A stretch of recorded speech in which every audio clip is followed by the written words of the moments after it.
Goeiemôre, ek wil vanoggend bietjie met jou gesels oor geloof en die risiko van geloof. Nou, in geloof is daar baie risiko en Hebreërs 11 sê vir ons, sonder geloof kan ons God nie behaag nie. Sonder geloof kan ons God nie tevrede stel nie. En daarom is geloof om te glo in dit wat ons nie kan sien nie. Dink aan Abraham wat aangehaal word in hierdie hoofstuk.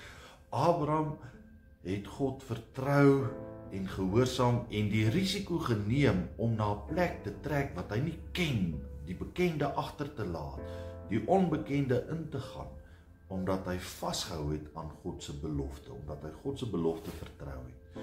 Noag doen presies dieselfde. Hy bou 'n ark terwyl daar nog geen teken van vloede of waters is nie, maar hy vertrou God en hy vertrou die beloftes van God.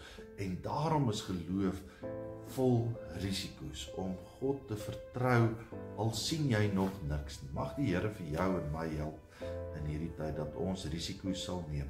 Ons is gewoonlik bang om risiko's te neem want ons is bang vir verwerping, ons is bang vir mislukking, ons is bang wat gaan ander mense van ons dink en dan vries dit ons.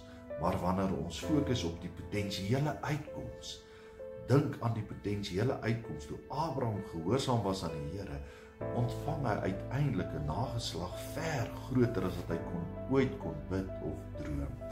Noag se gehoorsaamheid om God te vertrou, al sien hy nie, om die risiko te neem om 'n ark te bou, bring vir hom 'n redding, vir hom en sy nageslag.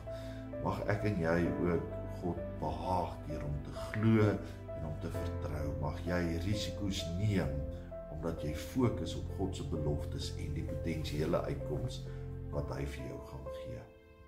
Risiko en geloof loop saam. Ons speel nie veilig nie. Ons vertrou God se beloftes. Ons het 'n groot God.